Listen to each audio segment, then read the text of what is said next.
বাকির যে ভয় দেখায় একটা মাল পানি হাতানের একটা কারবার আছে, সেটা বন্ধ হয়ে যাবে।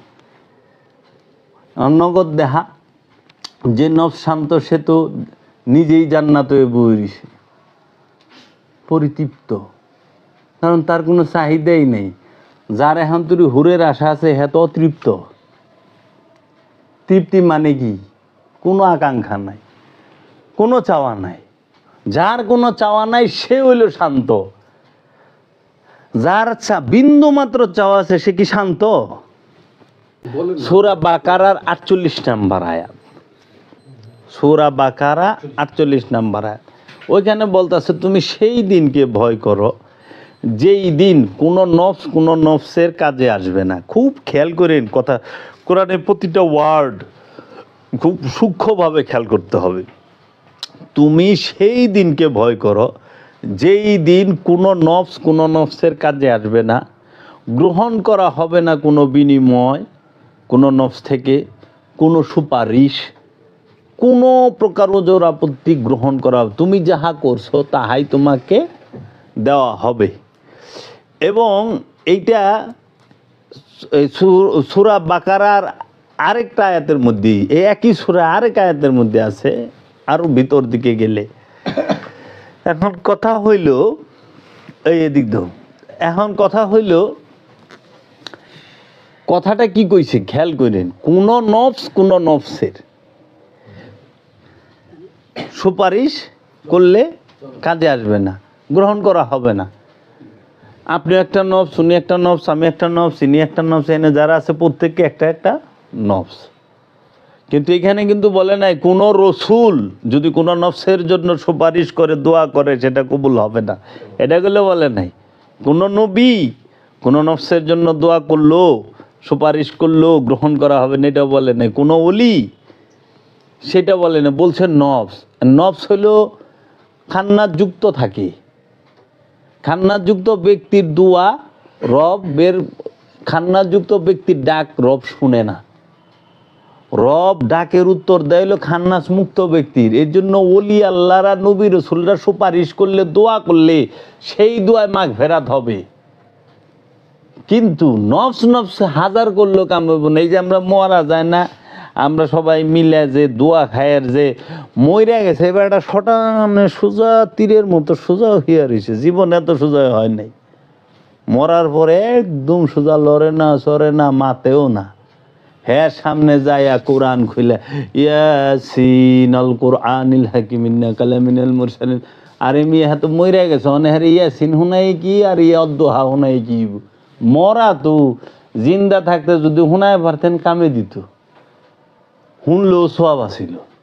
মরায় তো শুনেও না, যে পড়তেছে তার সোয়াব হইতেছে, কিন্তু যার সামনে যার উদ্দেশ্যে পড়তেছে এত কোনো সোয়াব নাই।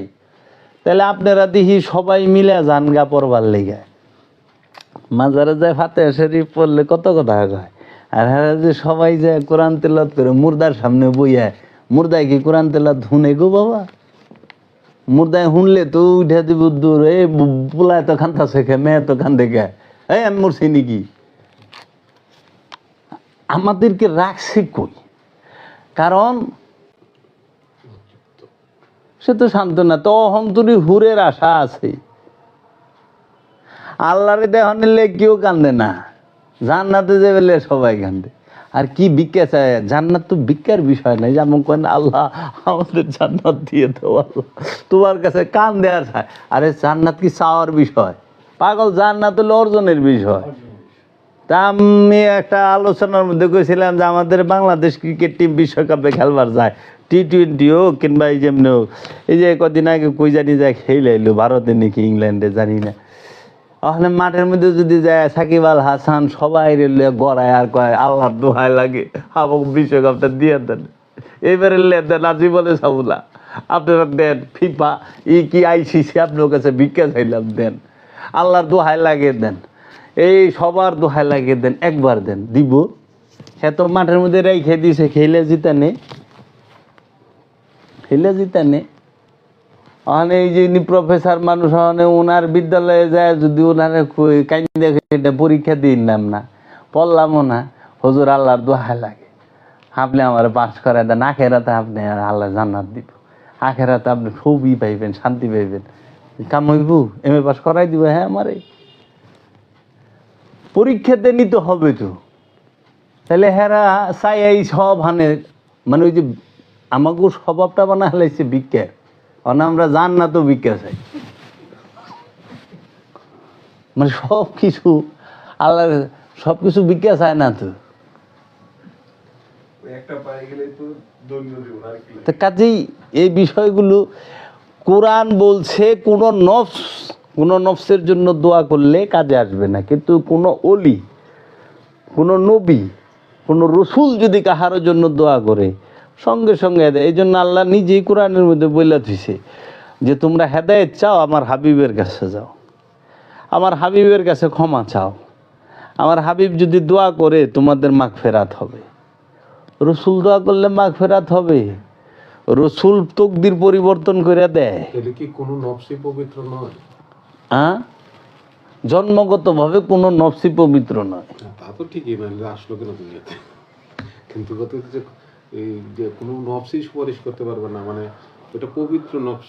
পবিত্র নফস পারবে, পবিত্র নফস, সে তো মুমিন, নতুন নাম হয়ে যাবে, সে তো মুমিন। মুমিনের দোয়া সঙ্গে সঙ্গে কবুল হবে। এর লেগেই তো কইছে তোমরা অলি সোহবতে যাও, যার দিল জিন্দা, যার সিনায়ের এলেম আছে তার কাছে যাও, তার সিনার সাথে সিনা মিলাও। যার দিল জিন্দা, যার সিনা তার সাথে, যার দিল জিন্দা তার দিলের সাথে তোমার মরা দিল মিলাও, মিলাইলে ওটা টাচ পাইলেই তাজা হয়ে যাবে। মানে ওই সোহবতে থাকতে কইছে, তার সঙ্গ করতে কইছে।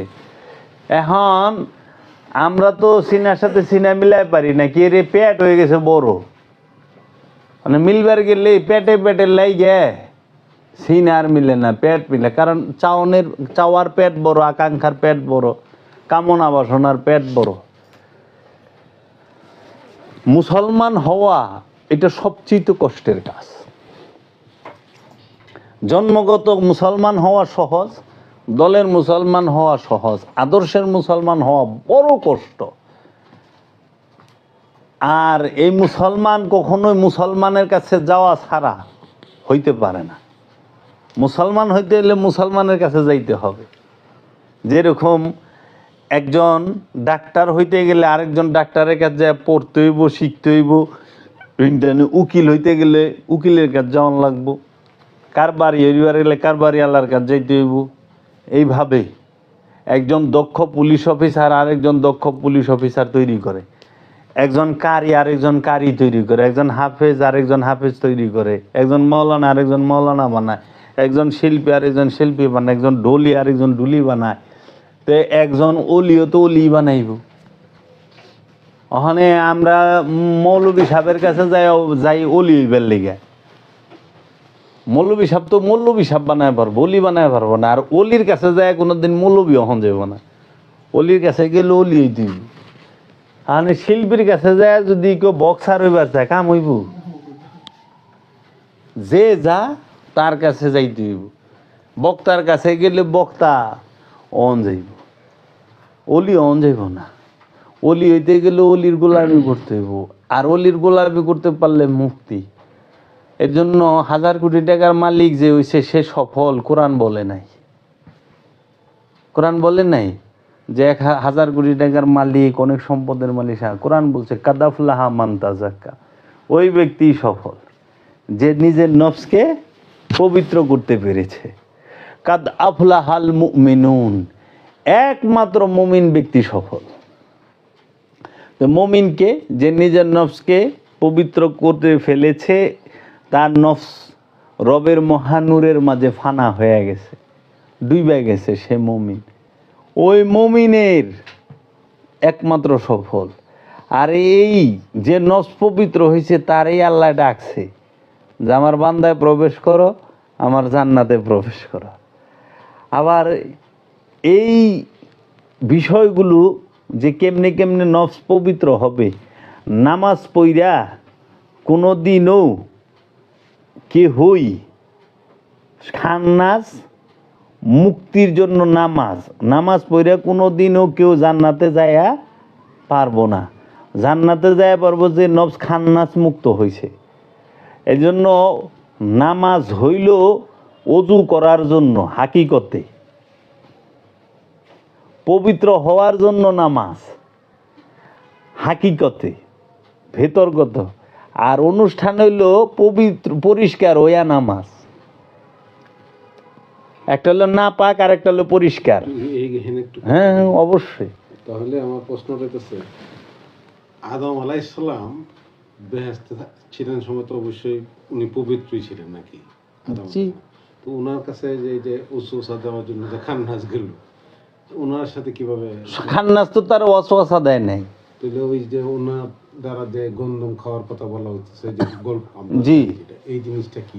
ওনাকে খান্নাস ওয়াসওয়াসা দেয় নাই তো কোরআন।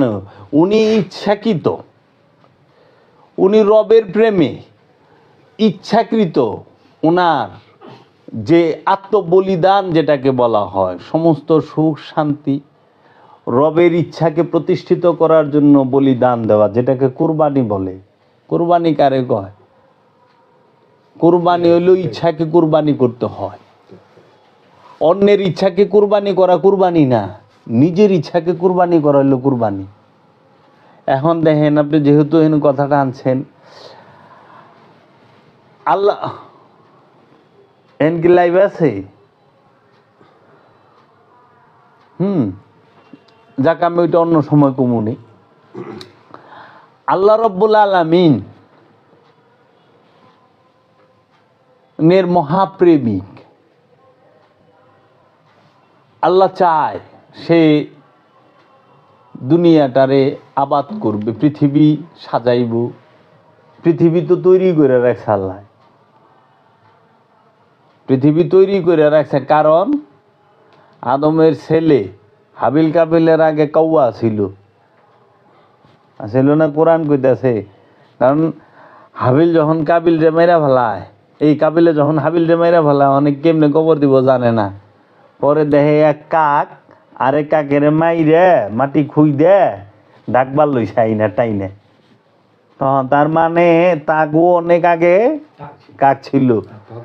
আবার ফেরেশতা বলতাছে, তুমি কি তাদেরকে তৈরি করবা যারা রক্তপাত করে, মারামারি করে, হানাহানি করে? আল্লাহ রব্বুল আলামিন এই পৃথিবীকে আবাদ করবে, কিন্তু আল্লাহ দোষ কান্দের লইব না। তুই ক ইচ্ছা করে প্রেম না করস, ভালো না বাসস। আমি জেনে শুনে বিষ করেছি যে পান, প্রাণেরও বিনিময়ে সপেছি যে প্রাণ। যাই না হুইনা বিষ পান করছে বাবা আদম মা হাওয়া, যাই না হুইনা বিষ পান করছে আজাজিল। তো বাবা আদম হইল নবী, আজন্ম মাসুম। নবী মানে হিডেন নলেজ। তো সে জানে না কোনটা গলত কোনটা ভুল। আদমকে ধোঁকা দেওয়ার মতো ক্ষমতা তো শয়তানের নাই। আর আজাজিলের ধোঁকা দিব, কারণ আজাজিলের আগে তো শয়তানই ছিল না। আজাজিলে তো ইবলিশ হইল। আজাজিলের আগে ইবলিশ আছিল কি? আমার দয়াল মুর্শিদ বাবা জাহাঙ্গীর জিজ্ঞেস করছে তার কিতাবে, ওই জাবের, তুই তো আমরা তোরা যারা আছস, এই যে অপকর্ম করস, বিভিন্ন অপরাধ করস, হ্যাঁ, মানুষের উপরে জুলুম করস, জিনা যাই করস, তোরা সব শয়তানের ধোকায় পড়া করস না? হ, শয়তানে করায় না? হ। এই যেরকম মানে বলৎকার করে, রেপ করে, কয় না যদি জিগায় আদালতে, আপনি এটা কি করলেন, এটা করতে পারলেন আপনি? কয় বিশ্বাস করুন আমি করিনি, শয়তান আমাকে দিয়ে করিয়েছে। ও এমনি সাক্ষীটা দেয় সুন্দর করে। এই যে রেপ যারা করে তাকে যখন জিগায় শয়তানে করাইছে, তাইলে হযরত আজাজিল আলাইহিস সালাম উনি ছিলেন ইমামে মালাইকা, ফেরেশতাদের সর্দার। তার আগে তো কোনো শয়তান ছিল না। তার এই কুবুদ্দিকে দিল যে ওই সেজদা দিস না, তুই ক আমি আদম থেকে উত্তম আল্লাহর সামনে। আদম মাটির তৈরি, আমি আগুনের তৈরি, ধোয়াবিহীন। এই কুবুদ্দিটা এর কেরা দিল? এর আগে তার শয়তান, আজাজিলের আগে তো কোনো শয়তান ছিল না। আর আজাজিল ফেরেশতাও না, আজাজিল হলো জিন। জিন জাতি থেকে সে আবাদত করতে করতে সে ফেরেশতাকে সর্দার হয়ে গেছে। নুরি মাখলুকের সর্দার হয়ে গেছে। এইদিকে আজাজিলরে ধোঁকা দেওয়ার মতো শয়তান ছিল না। আর আজাজিল যখন ইবলিশ হইল, ইবলিশ হওয়ার পরে আদমকে ধোঁকা দেওয়ার মতো ক্ষমতা আজাজিলকে দেওয়া হয় নাই, ইবলিশে দেওয়া হয় না। কারণ ইবলিশ বনি আদমরে ধোঁকা দেওয়া পারবো, আদমরে ধোঁকা দেওয়া পারবো না। কারণ আদম হিডেন নলেজ, আদম সত্যদ্রষ্টা, আদম দেওয়ালের উমরার খবর জানে, আদম গায়েবের খবর জানে, আদম সব জানে। আদমকে ধোঁকা দেওয়া যায় না। এর লেগে ওই কোরআনই কইতেছে, হে আল্লাহ তুমি যারে যে আদমের লেগে করলে, আদমের বংশরে বনি আদম রে, মানে আদমের বংশকে বনি আদমকে, বনি আদম মানে আদমের ভোলাবান না, আদমের অনুসারী যারা, যারা আদমের মুরিদ সন্তান, তারা মুরিদকে বলা হয় বনি আদম, সন্তানকে না। এর লেগে আল্লাহ কইছে তুমি পীর দর্শ।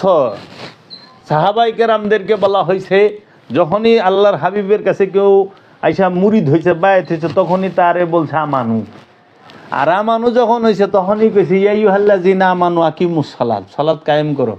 আবু জাহেল রে সালাত কায়েম করবা কয় নাই, আবু লাহাবরে কয় নাই, কইছে আবু বকর উমর উসমান এদেরকে তোমরা সালাত কায়েম করো, কারণ তোমরা আমানু হইছ, এখন মুমিন হও। কাফেরেরে মুমিন হইবার কয় না, আমানুরে কয় মুমিন হইবার।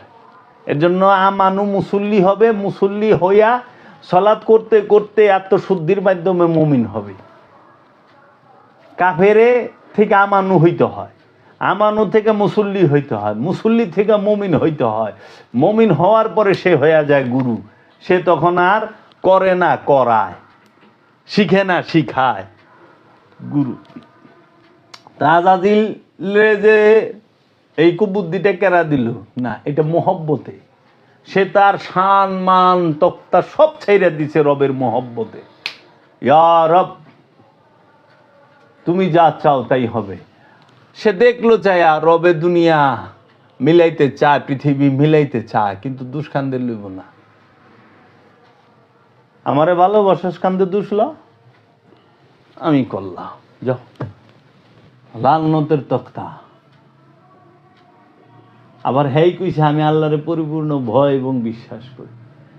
বাবা আদম সে মহাপ্রেম, সেও যখন দেখলো আজাজিল এত বড় ত্যাগ স্বীকার করলো, তা আমিও এটা ছেড়ে দিই, সুখ ছেড়ে দিই, নেমে গেল সুখের থেকে। রবের ইচ্ছা বরকরার রাখলো, বহাল রাখলো। আল্লাহ প্রেম এত সহজ, আল্লাহ প্রেম এত সহজ না, কোরবানি এত সহজ না। বা মাওলা হুসাইন চোখের সামনে সবটি সন্তান রে তার হাবিবের প্রেমে, তার মাসুকের প্রেমে, তার মুর্শিদের প্রেমে, তার রসুলের প্রেমে, তার নবীর প্রেমে একে একে শাহাদাত করায় দিল। কাঁদে নাই, ফরিয়াদ করে নাই, কোনো আন্দোলন করে নাই, কোনো প্রতিবাদ নাই। যাও নাও, দিয়ে দিল, যাও। কুরবানি কইটারে নিজের ইচ্ছাকে কুরবানি করার নাম হলো কুরবানি, ত্যাগ। অন্যের জীবন রেটাই নাই না, অন্যের ইচ্ছা রেটাই নাই না, কুবায় কাটা কখনো কুরবানি না। তুমি তো পশুটা রেটাই নাই না, পশুর ইচ্ছা হইছে তোমার শরীর নিচে শোয়ানের, তুমি তোমার ইচ্ছাটারে কুরবানি করো। তোমার সন্তানের গলায় ছুরি চালাও, তোমার ভালোবাসাটারে তো কাটতে পারতাছ না।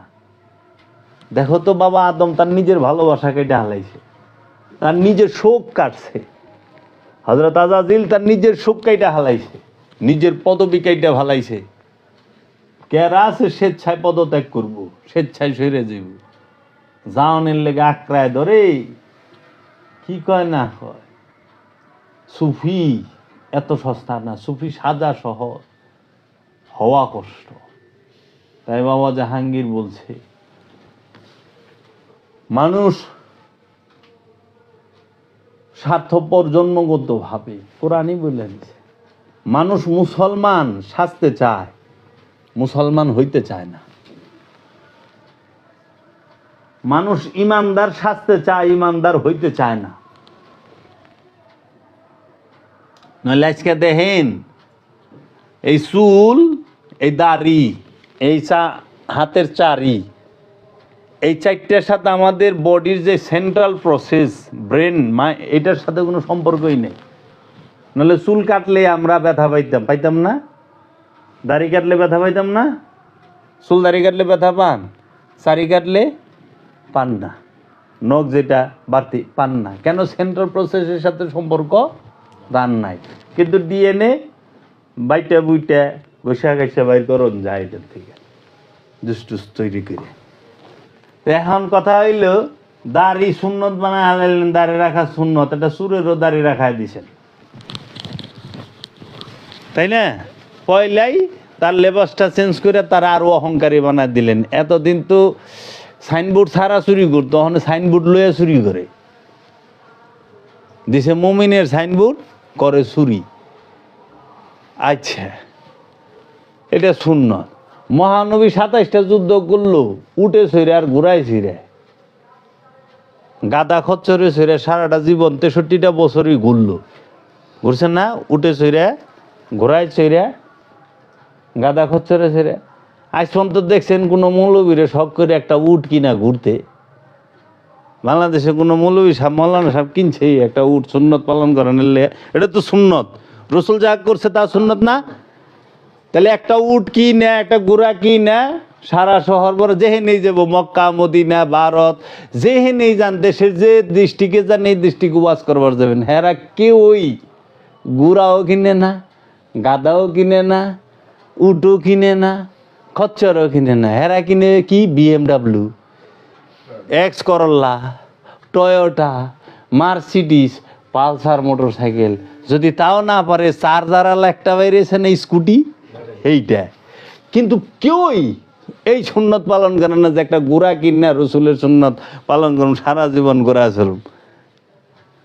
এটা তো সুন্নত। মহানবী 63 বছরই গোড়ায় উঠছে, উঠে উঠছে। হুজুর এই সুন্নতটা পালন করুন না, কয় আপনার লোক কথা গো বিপদ। সব সুন্নত পালন কর, টুপিটা সুন্নত, দাড়িটা সুন্নত, এটা সুন্নত, ওটাও সুন্নত, ওটা একটু কইরেন। সুবিধার সুন্নত। টাচ মোবাইল সবাই চালায়, এটা যদি সুন্নত না। এটা তো সবারই 63 বছরের বেশি বাঁচন চাওয়ার কথা না। যখন 63 বছর আছে এর বেশি আমার বাচ্চার লাভ নেই। খালি সুন্নত সহজটি করে, খাওয়ানোর পরে মিষ্টি খাওয়া সুন্নত, এইটা পালন করে। দাড়ি রাখা সুন্নত, এইটা পালন করে। টুপি পাগড়ি পরা, 24 ঘন্টা পাগড়ি পরে